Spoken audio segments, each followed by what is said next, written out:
जय जगन्नाथ जय जगन्नाथ आम जाजपुर कथा तो कहीं आजिकल मुंडे पशि कल तो सावित्री अमावास्या जाइए माँ सावित्री व्रत कथा आजिकल खाली खाली तो जाजपुर कथा कहीं पशुची माँ विरजा मत प्रसन्न हेले कि मत कहीं प्रसन्न हे मो भाया लोक विरजा माँ प्रसन्न हे प्रभु तांकर जी अच्छा आमर जो देवी मानकर चंडी चामड़ा जोगिनी गातायनी कौन सब कहती सी भी मोटे प्रसन्न हे कहीं आम एत अभागा एत अकिंचन एत माने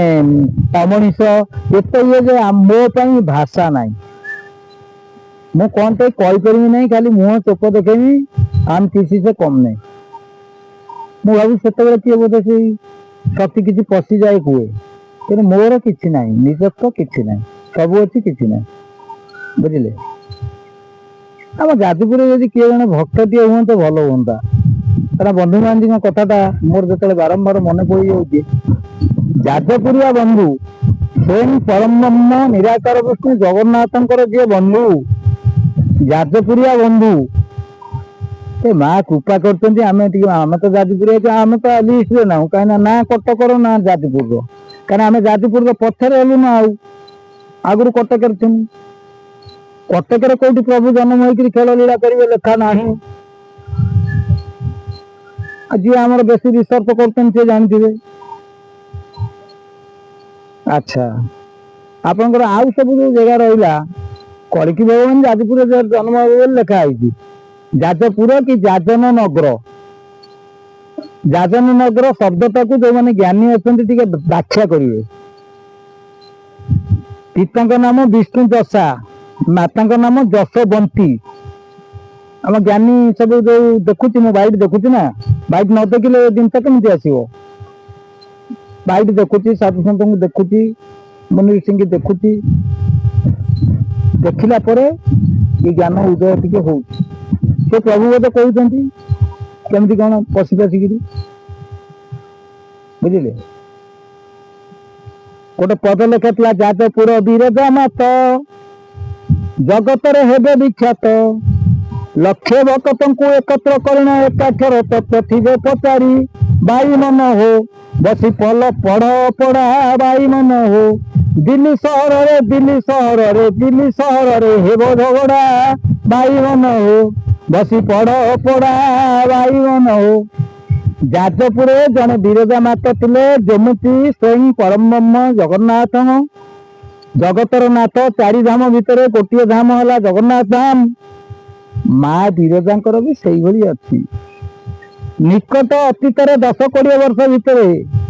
जाजपुर जन विरजा माता अच्छा महापुरुष 560 वर्ष तले लिखिले जाजपुर विरजा माता जगत हेले विख्यात जगत केमिति कौदिन केतबेले विख्यात हेले जगत दिल्ली सहर में केतबेले झगड़ा लगिला टिके जदि बाइट करम ज्ञानी समाज अच्छा जन दिंते मुझे खुशी हूँ आम तो जानी मुझे तो कही मो पढ़ा 3.5 पढ़ा भितर जी रिसर्च करी ना साहित्य पढ़ी ना भूगोल पढ़ी ना इतिहास पढ़ी ना गणित पढ़ी ना कौन ये तो कौटा मुझे पढ़ी ना ना पोथी जी कहते आम पोथी पाई आमको महापुरुष पोथी दे कि पाइना जमी कही माँ जो चंडी जोगिनी कातायनी ये सब अच्छा सी बोधे पशिक गोटे किसी कहीदे मुझे मोर किसी क्वालिटी ना मोर कहार शक्ति ना मोर जब कहार शक्ति था मुझे तो प्रवचन देकर मानने रात के 15,000 20,000 25,000 30,000 गीतिक आसती महापुरुषंकर जोटा न लिखिं से फांदी फुंदी लिखिक कहीकि आट्राक्शन कर पूरा मुह पुह पेंटिंग कर जाकि भाषण देकर गीति आसती आ मु तो खाइबा पाऊनी मोर बर्तमान दैनंदिन खर्च 200 कि 300 टका दरकार मुझे 300 टका पाऊनी मुझे रोजगार कर रोजगार बंद सी केमती कौन चलुची मुझे जानी मुझे क्या मागे ना सी बोधे मुझे भावुची जमी आम बेतार साहय कला भाया कर कौन या बोधे भावुची कारण कथा तो कहूँ ना यूट्यूब चैनल करके किसी पैसा मिल जाऊ ना कौटी आम जाकि डेउड़िया ताली देकर किसी पैसा गीति आसू ना क्या झाड़ी फुंकी किसी गीति आसू ना कार कौन रिष्ट खंडन अच्छी ज्योतिष भाया जाकि तू अमक कर धमक कर चंडी कर रुद्राभिषेक कर पाइबी ना कि ना कहीं ना तार कारण गोटे अच्छी गोटे जगह लिखा अच्छी नगेन सेवा भक्ति दर्शन भजन नास्ती हेमंत रूप आंबर स्थिति प्रभु कहते जो प्रभु कहते आम से प्रभु को खाली आश्रय करू प्रभु आमको चिन्हते कि नहीं जानू आम खाली प्रभु बोली जन अच्छा बर्तमान आमर जी अच्छा मुख्यमंत्री महोदय प्रधानमंत्री महोदय राष्ट्रपति महोदय समस्ते जी अच्छा समस्ते छोट पिला जानी ना कि बर्तमान ना आगे जानवाटा असुविधा होता बर्तमान जो 30 वर्ष भितर टीवी टीवी खबर कागज भल मंद जो आवेलेबल होगा समस्ते जानी जाइए 4 वर्ष छुआ को जब पचारदेव क्या वर्षकर छुआ मोबाइल देखिले खाऊँ जान माँ पेटर मोबाइल टा नहीं आसी माँ भी खुशी सहित दे दे मो घर कथा मुझे आउ क्या कथा कहनी मो नाती वर्षकर होता मोबाइल देखिले खाइब मो घर को मुझे देखिकी कहमी मुझे साड़ू किसी शिखिकी आसनी ये शिखमी ये खाइमी ये रही ये जागा जीमी ये माने मरमी सब जंग ये हम सारे जावा कथा ना मुझे देखनी तो खाली माँ पेटर आसी मुझे जानी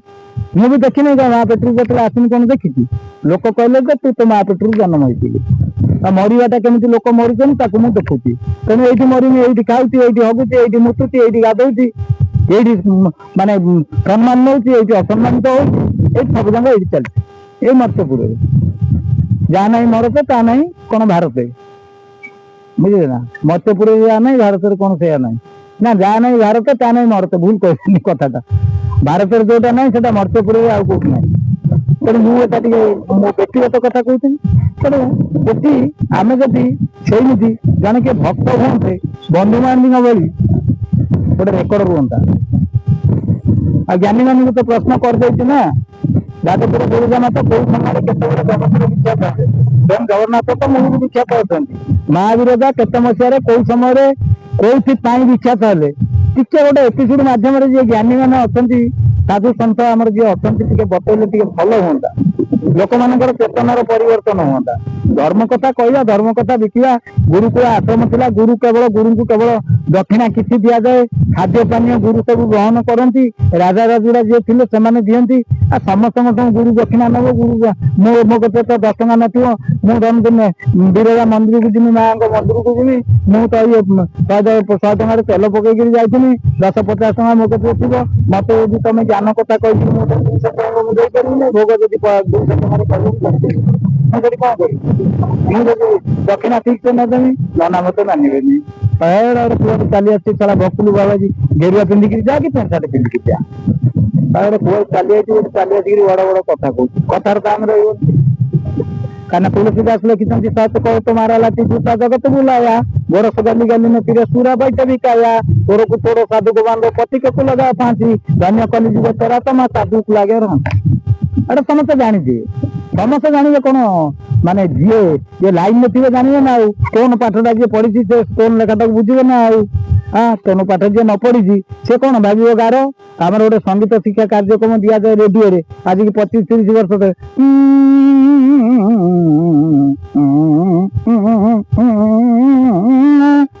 मुझे रेडियो बंद कर कौन एमती गोटे गँ गँ हो ताकू आम जन संगीत शिक्षा अच्छा से सारे ए कलेज लेक्चर थे आम साहित्य ये बुझे ना जो कौन आप संगीत लेक्चर तो अच्छा आम घर पाखे मंगलपुर घर आम घर है सेवतीपुर मुझे पचारि कहनी कहले तू मूर्खटा तू कौन बुझू ना मूर्ख जब न होता केमी ना से जी बुझा कथा शतकड़ा 5 जन से कथा बुझे स्टेनो पाठटा सेमती 5 जन बुझे समस्त कौन बुझीपारे कंचा नड़िया इच्छुक माने निच्छुक ये कह जो सोदा बाई चलती सोदा बाई कथा कह से कह आम उचित बंधु हुए जो आप जो आम बोलबम हर महादेव बोला बाबा पार करेगा जटाधारी त्रिशूलधारी पार्वती पति से चलती बसो कथा सब बुझ आते तुम जा बुझेब ये कथा हाँ से कथा बुझेले कौन से बुझे तेणु मु आरंभ शेष कहूँ आम जाजपुर खाली से हाथ शंख पिठी चक्र मुंडर तिलक चिन्ह ये सब देखकर न होकरी जड़े भक्त हुओ बंधु महांती बोली भक्त हुओ बंधु महांती जो भाई दुर्दिन थे से दुर्दिन रुह दुर्दिन रही स्वयं जगन्नाथ महाप्रभु को दर्शन टा डायरेक्ट पाओ डायरेक्ट पाई किए पाइले बंधु महांती पाइले स्त्री पाइने कि पुओ पाइने कि झील पाइने आम जो माया संसार में घाटी गोटे ना ना पुओ पिंड दब स्त्री मरीगले बर्तमान जब आम मरीजा विधवा हम सिंदूर पोछी दब जदि बंची था से मला सदवा आई जीव ସେଠି କେହି ଯାଇପାରିବେନି ସେ ଜାଗାକୁ। ଦୁର୍ଗମ ପଥ ଏ ଭଜନ ଗୋବିନ୍ଦ, ଭୟ ଭାବିଲେ ଯୋଗୀ ଜନ ଗୋବିନ୍ଦ। ତ ସାତଟା ପଢିବା ଦରକାର ନା, ୟୁଟ୍ୟୁବରେ ଦେଖିଲେ କଣ ହବ? ୟୁଟ୍ୟୁବରେ ଯିଏ କହୁଛି ସେ କଣ ପଢୁଛି? ସେ ପଢୁଛି କହୁଛି। ଆମର କୋଉଠି ଗୋଟେ ସଭା ସମିତି ହଉଛି, ସ୍ପିଚ୍ ଗୋଟେ କିଛି ନେଇଛନ୍ତି, ତାକୁ ଏମିତି ରଖୁଛନ୍ତି। ଗୀତିକାର ଜଣେ ଯାଉଛି, ଗୀତକୁ ସେ ରଖିଦେଇଛି, ପଦଟା ଯେତେବେଳେ ଭୁଲ ହଉଛି ସାଡେ ଟିକେ ଅନେଇ ଦଉଛି, ଆଡେ ମାଇକ୍ରୋ ଫୋନ ଧରିକି ଚଲଉଛି। ସେମିତି କଣ କାମ? ଅନ୍ତର ଭିତରୁ ଆସିବା ଦରକାର। କୃତ୍ରିମ ହସରେ କିଛି ଲାଭ ନାହିଁ। କୃତ୍ରିମ ହସ ଆସୁନି, ମୁଖରେ କୃତ୍ରିମ ହସ ଆସୁନି। ପେଟ ଭିତରେ ବିଷ ଥାଉ ବା ଦୁଃଖ ଥାଉ। ସାଙ୍ଗ କିଏ ଜଣେ ଭେଟିଯିବ, ମତେ ଏବେ ଜଣେ କହିଲେ ଭାଇ ଭଲ, ମୁଁ ଭଲ ମାନେ ତମେ ଭଲରେ ଅଛ କି? ମୁଁ ତ କହୁଛି ଭଲ, ପଇସା କହିଦେନି ଆଜି ମାନେ ହଁ ଭାଇ ଭଲ, ତମର ନା ହଁ ଭଲ। ମୁଁ ସତ କଥା କହିଲେ ତମର ଭଲ? କହିଲା ନାଇଁ। ମାନେ ମୁଁ ବି ସେମିତି କହିନି ତମେ ମିଛ କଥା। ମୁଁ ତ ଖରାପରେ ଅଛି, ତମକୁ କାହିଁ କହିନି ମୁଁ ଖରାପରେ ଅଛି? ତମ ସାଙ୍ଗଟା ତମ ମନ ଦୁଃଖ କରିବ, ମୁଁ କହିଦେନି ଭଲ, ତମେ କହିଲେ ଭଲ। ପ୍ରକୃତରେ ଭଲରେ ଅଛ? କହିଲା ନାଇଁ। ମାନେ ଏ କଥା କହିଲେ ଏଇଖିନା କିଏ ବୁଝିବେ କି? ଏ କଥା କହିଲେ କେହି ବୁଝିବେନି। ବର୍ତ୍ତମାନ ଭଲ କହିଲେ ଯଦି ଆମର ଜମିବାଡି କିଛି ଅଛି, ଲୋକ ବଳ କିଛି ଅଛି, ଆଇନ କାନୁନ ବଳ ଯଦି କିଛି ଅଛି, ଶରୀର ବଳ ଯଦି କିଛି ଅଛି, ଆଉ ମାନେ ଆପଣଙ୍କର ଧନ ସମ୍ପତ୍ତି ବଳ ଯଦି କିଛି ଅଛି, ସେଇଟା ବଳ। ପୁଣ୍ୟ ବଳ ବର୍ତ୍ତମାନ କାହାର ନାହିଁ। ପୁଣ୍ୟ ବଳ କାହାର ନାହିଁ। ପୁଣ୍ୟ ବଳ ୟୁଟ୍ୟୁବ ଦେଖିବା, ପ୍ରବଚନ ଶୁଣିବା। ଭାଗବତ କୋଉଠି ତ ଆଗେ ପଢା ହଉଥିଲା ଶୁଣିନଥିଲେ, ଆଜ୍ଞା ୟୁଟ୍ୟୁବ ଲଗେଇଦେଲେ ତା ଦେହରେ ଭାଗବତ ଆମେ ପୁରା ସୁନ୍ଦର କଣ୍ଠରେ ଶୁଣୁଛେ। ଏ ବିଶ୍ୱାସ କରିବେନି ଆଜ୍ଞା, ଭାଗବତ ଶୁଣିଲା ବେଳକୁ ମୋ ନିଦ ପଳେଇ ଯାଉଛି। ମାନେ କଣ କାଳ ଗ୍ରାସ କରୁଛି ଭାଗବତ ଆସିଲା ବେଳକୁ, ସେ ସ୍ୱର ଝଙ୍କାର ମତେ କରିଦଉଛି କଣ କହିଲ, ନିଦ୍ରାଗତ କରୁନି। ଭାଗବତର ପଦଟା କଣ, ଭାଗବତ କି ପ୍ରକାର ପଢାଯାଏ, ତାକୁ ନ ପଢିକିରି ଯଦି ଆମେ ସେମିତି ପଢିଦେଲେ କଣ ହବ? ମୁଁ ତ ଅବଶ୍ୟ ସ୍ୱର ଜାଣିନି, ତଥାପି ଦି ପଦ କହିଦେବି। ଗୋବିନ୍ଦ ଗୋବିନ୍ଦ ଗୋବିନ୍ଦ ଗୋବିନ୍ଦ, ପଦୁଅରୁଚି ମକରନ୍ଦ ଗୋବିନ୍ଦ, ସେ ମକରନ୍ଦ ପାନ କରି ଗୋବିନ୍ଦ, ହେଳେ ତରିଲେ ବ୍ରଜ ନାରୀ ଗୋବିନ୍ଦ, ସେ ବ୍ରଜ ନାରୀଙ୍କ ପୟରେ ଗୋବିନ୍ଦ, ମନ ମୋର ନିରନ୍ତରେ ଗୋବିନ୍ଦ। ମୁଁ ଯଦି ଏମିତି ପଢିକି ନିଦ ଆସିବ? କହିଲେ କିଏ ନିଦ ଥିବ? ନା। ସୁନ୍ଦର କଣ୍ଠ, ମ୍ୟୁଜିକ ଦିଆ ହଉଛି, ତା ଦେହରେ ପଢା ହଉଛି, ଅତି ସୁନ୍ଦର କଣ୍ଠ, ଲାଳିତ୍ୟ ସ୍ୱରରେ। ଲାଳିତ୍ୟ ସ୍ୱରରେ ନିଦ ମାଡ଼ିବ ଆଉ। ସେ ସୁନ୍ଦର ଲାଳିତ୍ୟ ସ୍ୱରରେ ଯୋଉ ସ୍ୱର ଝଙ୍କାର କରାଯାଏ ହରିଣୀକି ଆମର ମାରିବା ପାଇଁ, ସ୍ୱର ଝଙ୍କାର ଶୁଣିକିରି ହରିଣୀ ମରେ। ଆମେ ସେମିତି ଶୁଣିକିରି ଶୋଇଛେ ମାନେ ମରୁଛେ, ମୃତ୍ୟୁ ମୁଖରେ ପଡୁଛେ ଆଉ। ଜୟ ଜଗନ୍ନାଥ, ଜୟ ଜଗନ୍ନାଥ।